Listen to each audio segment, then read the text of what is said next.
وَمَا آتَاكُمُ الرَّسُولُ فَخُذُوهُ وَمَا نَهَاكُمْ عَنْهُ فَانتَهُوا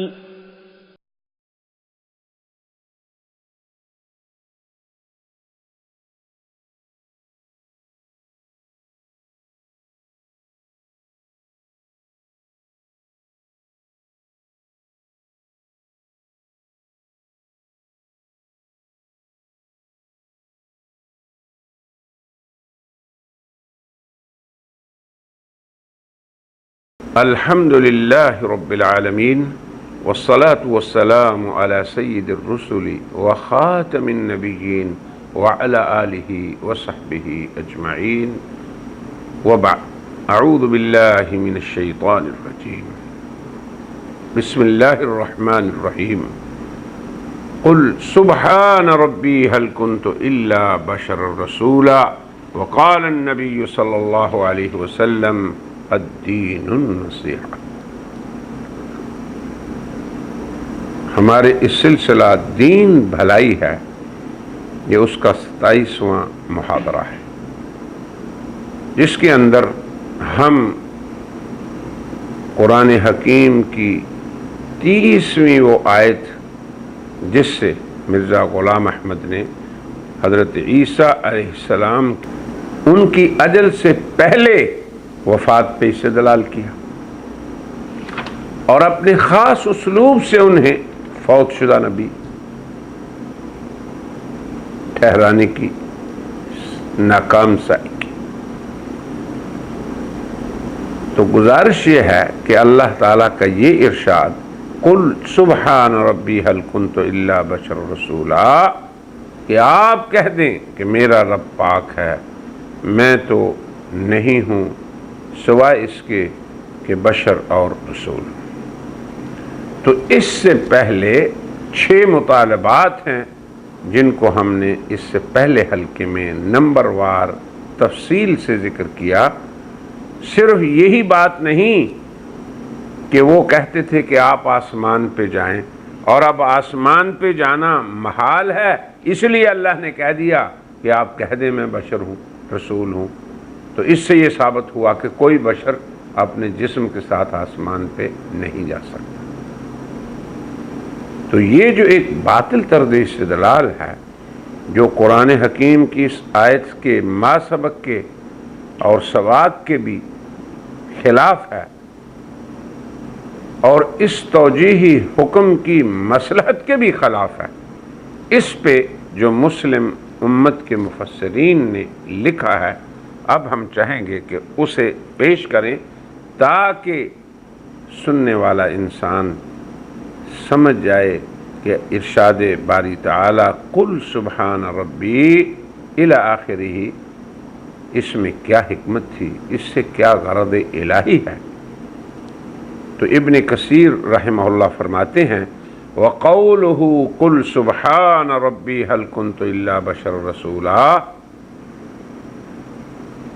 ای سبحانہ وتعالی وتقدس ان يتقدم احد بین یدیہ فی امر من امور سلطانہ وملکوتہ بل هو الفعال لما یشاء ان شاء اجابکم الى ما سألتم وان شاء لم يجبکم وما انا الا رسول الیکم ابلغکم رسالات ربی وانصح لكم وقد فعلت ذلك وامركم فيما سألتم الى الله عز وجل. اس کا ترجمہ یہ ہے آپ ان سے کہہ دیجئے کہ اللہ سبحانہ و تعالیٰ کے آگے کسی کی کچھ نہیں چلتی، وہ اپنی سلطنت اور اپنی مملکت کا تنہا مالک ہے. وہ ذات ایسی ہے کہ جو چاہے کرے اور جو نہ چاہے نہ کرے. اب تمہارا جو سوال اور مطالبہ تھا، اگر وہ چاہے تو اس کو ویسے ہی ظاہر کر دے جیسے تم نے طلب کیا، نہ چاہے تو نہ کرے. یہ اس کے اختیار کی بات ہے. رہا میں تو صرف اس اللہ کا پیغام پہنچانے والا رسول ہوں۔ میں نے وہ کر دیا، اپنا فرض ادا کر دیا، احکام الہی تمہیں پہنچا دیے، اب جو تم مانگ رہے ہو وہ میرے بس میں نہیں، اللہ تعالیٰ کے بس میں ہے۔ اب اس کی مرضی ہے کہ وہ ایسا کرے یا نہ کرے۔ سبحان ربی، اللہ پاک ہے اور میں ایک بشر اور رسول ہوں۔ اسی طرح السراج المنیر میں ہے وَلَمَّا تَمَّ تَعَنُّتُهُمْ وَكَانَ لِسَانُ الْحَالِ طَالِبًا مِّنْهُمْ الجواب عنه امر اللہ تعالی بجوابهم بقوله قل، جب ان کی سرکشی حد کو پہنچ چکی اور آپ کی لسان حال حق تعالی شانہ سے اس کا جواب طلب فرما رہی تھی، تو حق تعالی نے آپ کو حکم دیا کہ آپ یہ جواب دیں۔ کون سا جواب؟ وہ جواب جو باری تعالی نے آپ کو سکھایا، اور وہ کیا تھا؟ قل سبحان ربی هل کنت الا بشر رسولا۔ آپ ان بدبختوں کو فرما دیں کہ اللہ تعالیٰ اس بات سے پاک ہے کہ کوئی شخص اس پہ حکم اور زور کر سکے یا قدرت میں اس کا شریک بن سکے۔ میں تو اپنے اختیار سے ایسا نہیں کر سکتا جو تم مجھ سے طلب کر رہے ہو، کیونکہ میں تو ایک انسان ہوں، ایک رسول ہوں، اور مجھ سے قبل جتنے رسول ہوئے وہ اپنے اختیار سے معجزات نہیں دکھاتے تھے، صرف وہی دکھاتے تھے جو اللہ تعالیٰ ان کے ہاتھوں پہ ظاہر کرتے ہیں، اور جو ان کی قوم کے احوال کے مطابق ہوتے۔ معجزات کا اظہار انبیاء کے اختیار میں نہ ہوتا، نہ وہ اللہ تعالیٰ پر اس سلسلے میں کوئی زور اور قدرت رکھتے کہ وہ اپنی خواہش سے معجزات کو اختیار کریں۔ تو یہ وہ مجمل جواب ہے، اس کی تفصیل ہم پہلے ذکر کر چکے ہیں۔ تو ان معجزات کے قدرت ربانی سے خارج نہ ہونے کا بھی ذکر ہم مفصل کر چکے ہیں، ایک ایک بات پہ تفصیلی گفتگو کر چکے اس سے پہلے محاضرے میں۔ تو مسلم مفسرین کی جو تفسیر ہے باری تعالیٰ کے اس قول کی، اس نے تمام شبہات، تمام اوہام اور قیاسات و وساوس کا خاتمہ کر دیا جو کفار کے مطالبوں کے بارے میں قادیانیت کی طرف سے اٹھائے گئے تھے، جن کے مطالعہ سے اہل ایمان کے ایمان میں یقیناً اضافہ ہوتا ہے، اور وہ باری تعالیٰ کے اس مذکورہ ارشاد کے مقصد و مدلول کو بھی اچھی طرح سمجھ سکتے ہیں۔ امام راضی جو قادیانیت کے ہاں مجدد کا درجہ رکھتے ہیں، اپنی تفسیر میں لکھتے ہیں تقریر هذا الجواب ان يقال اما ان يكون مرادكم من هذا الاقتراح انكم طلبتم الاتيان من عند نفسي بهذه الاشياء او طلبتم مني انا اطلب من الله او طلبتم مني ان اطلب من الله تعالى اظهارها على يدي لتدل على كوني رسولا حقا من عند الله والاول باطل لانني بشر والبشر لا قدرة له على هذه الاشياء والثاني ايضا باطل لاني قد اتيتكم بمعجزة واحدة وهي القرآن والدلال على كونها معجزہ۔ تو اب یہ جو امام راضی لکھتے ہیں، اب ان کی جو طویل گفتگو ہے اس کا اردو ترجمہ یہ ہے، وہ فرماتے ہیں کہ یہ جو جواب ہے قل سبحان ربی هل کنت الا بشر رسولا، یہ اس لیے نہیں کوئی بشر جسد خاکی سے اوپر نہیں جا سکتا، یہ مقصد نہیں ہے، بلکہ جواب کی تقریر یہ ہے کہ کفار کے سوال کی دو صورتیں ہیں۔ اول یہ کہا جائے کہ تمہاری مراد اس تجویز سے یہ ہے کہ تم مجھ سے یہ چاہتے ہو کہ میں یہ سب کچھ اپنی طرف سے کروں، یہ پہلی بات، یعنی تم مجھ سے یہ چاہتے ہو کہ میں یہ کروں۔ دوسرا یہ کہ میں اللہ تعالیٰ سے یہی معجزات طلب کروں کہ وہ میرے ہاتھ پہ ان کو ظاہر کرے تاکہ میری رسالت و حقانیت کی وہ دلیل بن جائیں۔ تو پہلا امر باطل ہے، میں بشر ہوں، بشر کے اختیار میں یہ چیزیں نہیں۔ اور دوسرا امر بھی باطل ہے کہ معجزہ میں وہ تمہارے پاس لاؤں جو تم چاہتے ہو۔ اللہ کے بندو سوچو، میں تمہارے پاس وہ معجزہ لا چکا ہوں قرآن کریم کی صورت میں جس میں میری تصدیق رسالت اور حقانیت کے بیان کے لیے کافی و شافی حجت ہے۔ لہذا تمہارا ان امور کا مطالبہ ایک نہیں 6 امور ہیں، محض تعنت و سرکشی اور تحکم ہے، اور میں تو اللہ تعالیٰ کا مطیع و فرما بردار بندہ ہوں۔ میں اللہ تعالیٰ پہ یہ قدرت نہیں رکھتا کہ تحکم اور زور سے کوئی امر اس سے طلب کروں۔ تو کفار کا مذکورہ مطالبہ ہر اعتبار سے مردود ہے۔ لہذا یہ امر ثابت ہو چکا کہ باری تعالیٰ کی طرف سے اپنے نبی کو یہ جو جواب سکھلایا گیا، قل سبحان ربی هل كنت الا بشر رسولا، وہ اس باب میں کافی اور شافی جواب ہے۔ اب مسلم مفسرین کی تفاسیر سے نبی خاتم صلی اللہ علیہ وسلم کو باری تعالیٰ کی طرف سے کفار کے مطالبات پر سکھائے گئے اس جواب کا مراد الہی کے عین مطابق ہونا عیاں ہو چکا۔ یہی وہ حق ہے جس کی قرآن کریم کی دیگر آیات میں بھی تصدیق و تائید ہے، کیونکہ قرآن کریم خود اپنی تفسیر کرتا ہے۔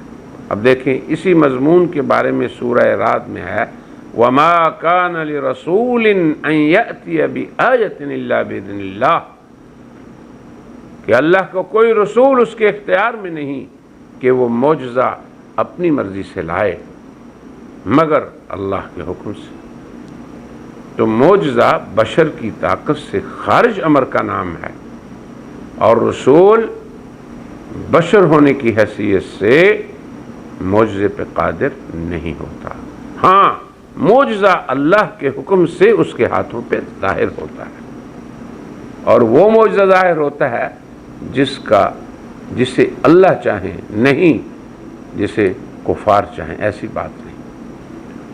اب وہ امور جن سے دیگر انسان عاجز ہوں، باری تعالیٰ انہیں اپنے انبیاء اور رسولوں علیہم الصلاۃ والسلام کے ہاتھوں پہ ان کی صداقت کی دلیل کے طور پہ ظاہر فرماتے ہیں۔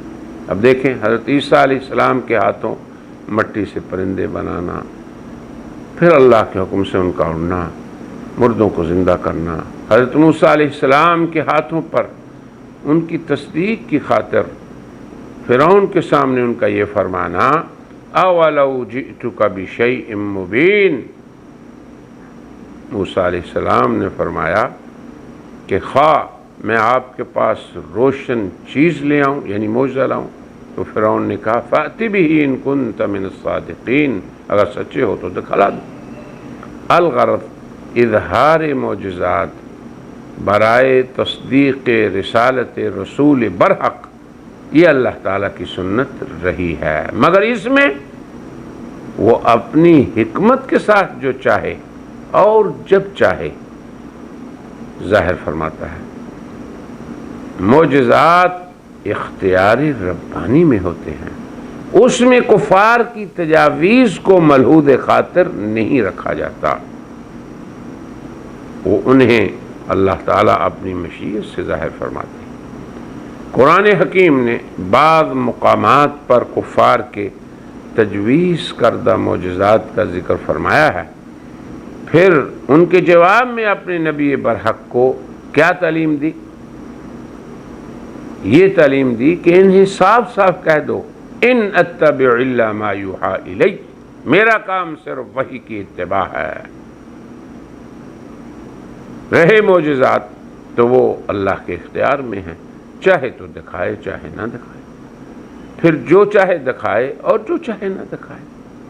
اس میں یعنی معجزے میں میرا تحکم و زور نہیں کہ میں معجزہ طلب کروں، نہ ہی کسی دیگر کا اس میں تحکم ہے کہ وہ اپنی مرضی کے معجزات چاہے۔ قرآن حکیم کے اندر سورہ اعراف میں بھی ایسے ہی ایک سوال و جواب ہے۔ ارشاد باری تعالی ہے وَإِذَا لَمْ تَأْتِهِمْ بِآيَةٍ قَالُوا لَوْلَا اجْتَبَيْتَهَا، جب تم ان کے پاس کچھ دنوں تک کوئی آیت نہیں لاتے تو کہتے ہیں کہ تم نے اپنی طرف سے کیوں نہیں بنا لی، کیوں نہیں اختیار کر لی۔ قُلْ إِنَّمَا أَتَّبِعُ مَا يُوحَى إِلَيَّ مِن رَّبِّي، کہہ دو کہ میں تو اسی حکم کی پیروی کرتا ہوں جو میرے پروردگار کی طرف سے میرے پاس آتا ہے۔ هَذَا بَصَائِرُ مِن رَّبِّكُمْ، یہ قرآن تمہارے پروردگار کی طرف سے دانش و بصیرت ہے۔ وَهُدًى وَرَحْمَةً لِقَوْمٍ يُؤْمِنُونَ، اور مومنین کے لیے ہدایت اور رحمت ہے۔ تو اب سورہ اعراف کی اس آیت میں یہ امر صاف طور پہ بتایا گیا کہ رسول وہ امر ربانی کے تابع ہوتے ہیں، وہ اپنی قوت و قدرت سے معجزات اختیار نہیں کرتے۔ اگر ان مطالبات سے تمہاری غرض طلب حق و ثواب ہے، ہدایت حاصل کرنا ہے، تو غور کریں کہ کتنا عظیم معجزہ ہمارے نبی برحق آپ کے پاس لائے ہیں، ایسا معجزہ جو تا قیامت باقی رہے گا۔ سورہ عنکبوت میں بھی اسی مضمون کا ذکر ہوا، وَقَالُوا لَوْلَا أُنزِلَ عَلَيْهِ آيَاتٌ مِّن رَّبِّهِ قُلْ إِنَّمَا الْآيَاتُ عِندَ اللَّهِ وَإِنَّمَا أَنَا نَذِيرٌ مُّبِينٌ أَوَلَمْ يَكْفِهِمْ أَنَّا أَنزَلْنَا عَلَيْكَ الْكِتَابَ يُتْلَى عَلَيْهِمْ إِنَّ فِي ذَلِكَ لَرَحْمَةً وَذِكْرَىٰ لِقَوْمٍ يُؤْمِنُونَ، اور کفار یہ کہتے ہیں کہ اس پر اس کے رب کی طرف سے نشانیاں کیوں نہیں نازل ہوئیں؟ کہہ دو کہ نشانیاں تو اللہ تعالیٰ ہی کے پاس ہیں، میں تو کھلم کھلا خبردار کرنے والا ہوں۔ کیا ان لوگوں کے لیے یہ کافی نہیں؟ غور فرمائیں کہ اللہ تعالیٰ انسانوں کو قرآن حکیم کی طرف جو ہمیشہ رہنے والا معجزہ ہے اس طرف متوجہ کرنا چاہتے ہیں۔ اللہ فرماتے ہیں ان لوگوں کے لیے یہ کافی نہیں کہ ہم نے آپ پہ ایسی کتاب نازل کی جو انہیں پڑھ کے سنائی جاتی ہے، اور یقیناً وہ مومنین کے لیے رحمت ہے۔ ان فی ذالک لرحمہ، اس کے اندر اہل ایمان کے لیے رحمت ہے اور نصیحت ہے۔ تو قرآن کریم کی یہ آیات جو ہیں یہ مذکورہ مضمون ہی کو بیان کر رہی ہیں، اور کفار کو ان کے تجاویز کردہ معجزات کے مطالبے پہ یہی جواب مل رہا ہے کہ معجزات اللہ کے اختیار میں ہیں، معجزات اللہ کی مرضی سے ظاہر ہوتے ہیں، نہ کوئی معجزات کو خود اختیار کرتا ہے، نہ ہی کسی کی طلب پہ اللہ ظاہر کرتا ہے۔ حضرت ابراہیم علیہ السلام کی زبانی سورہ ابراہیم میں بھی یہی مضمون بیان ہو رہا ہے، وَمَا كَانَ لَنَا أَن نَأْتِيَكُمْ بِسُلْطَانٍ إِلَّا بِإِذْنِ اللَّهِ، یہ ابراہیم کی 11ویں آیت ہے۔ ہم اللہ کی اجازت کے بغیر کوئی معجزہ پیش نہیں کر سکتے۔ یہی نبی خاتم صلی اللہ علیہ وسلم کو کفار کے تجویز کردہ معجزات اور مطالبات کے جواب میں سکھلایا جا رہا ہے کہ آپ بھی یہ فرما دیں قل سبحان ربی هل کنت الا بشر رسولا، آپ فرما دیں میرا رب پاک ہے، میں تو صرف بشر اور رسول ہوں، تاکہ سبھی جان لیں کہ یہ امور اللہ تعالیٰ کی قدرت سے خارج نہیں۔ حق تعالی شانہ چاہیں تو وہ بشر کے ہاتھوں پر انہیں ظاہر کر سکتا ہے، جیسے وہ اپنے مرسلین کے ہاتھوں ظاہر کرتا رہا ہے، مگر اپنی سلطنت، اپنی مملکت اور اس کائنات کے اندر صرف وہ اپنی مرضی سے ہی تصرف کرتا ہے، کسی کو اپنے اوپر تحکم کی اجازت نہیں دیتا، نہ ہی معجزات لوگوں کی تجویز پہ ظاہر کرتا ہے۔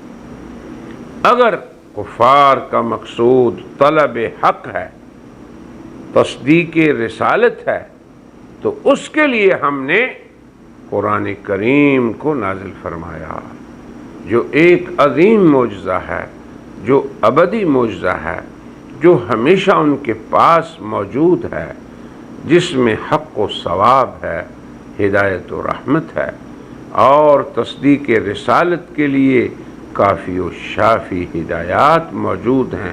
جب وہ قرآن کہہ رہا ہے کہ محمد الرسول اللہ، کہ حضرت محمد اللہ کے رسول پر حق ہیں، اور وہ قرآن خالق کا کلام ہے، بے مثل کلام ہے، بے نظیر کلام ہے، انس و جن سبھی مل جائیں تو ایسا کلام نہیں لا سکتے۔ تو اللہ تعالیٰ نے یہ جو سکھایا قل سبحان ربی هل کنت الا بشر رسولا، ان سے ما سبق جو آیات ہیں ان کو پڑھنے کے بعد، اور پھر جو ابھی ہم نے دیگر مواقع سے قرآن کریم کی دوسری آیات کو ان کے ساتھ ملایا ہے، تو سبھی پر بآسانی اس جواب ربانی کی عظمت اور حکمت اور اس کے کافی و شافی ہونا اور اس سے مقصود الہی کا پتہ چلنا، تو یہ سب چیزیں ظاہر ہو جاتی ہیں۔ حق تعالی شانہ نے کفار کی طلب والے معجزات کے جواب میں اب کس طرف انہیں متوجہ کیا؟ انہیں قرآن کریم کی طرف متوجہ فرمایا۔ اولم یکفہم انا انزلنا علیک الکتاب یتلی علیہم، کیا انہیں وہ کتاب کافی نہیں ان کے لیے جس میں ہدایت کے حصول کے تمام اسباب اور تمام طریقے موجود ہیں، اور یہ معجزہ تا قیامت باقی رہنے والا معجزہ ہے؟ تو باری تعالیٰ کی حقانیت اور حضرت خاتم النبیین صلی اللہ علیہ وسلم کی نبوت و رسالت کی تصدیق کے لیے قرآن کریم ابدی ہدایت کا سرچشمہ ہے، یہی اس آیت کا مدلول ہے۔ رہا مرزا کا اس آیت سے وفات مسیح پہ استدلال کرنا، تو اس امر کا اس آیت سے دور کا بھی واسطہ نہیں کہ اس آیت کو وفات مسیح پہ دلیل بنایا جائے۔ الحمدللہ، اللہ کا شکر ہے کہ ہماری یہ تالیف محاضرات مکیہ، جس میں اسلامی مسلمات کے اس بات کے لیے اللہ کے فضل و کرم سے ہمیں توفیق میسر رہی، یہ اس کا آخری محاضرہ ہے، اور اس کی تسجیل اور ریکارڈنگ بھی مکمل ہوئی۔ وَلِلَّهِ الْحَمْدُ وَالْمِنَّةُ وَصَلَّى اللَّهُ وَسَلَّمَ عَلَى نَبِيِّنَا مُحَمَّدٍ صلی اللہ علیہ وسلم وعلى آلہ وصحبہ اجمعین، وآخر دعوانا ان الحمد للہ رب العالمین۔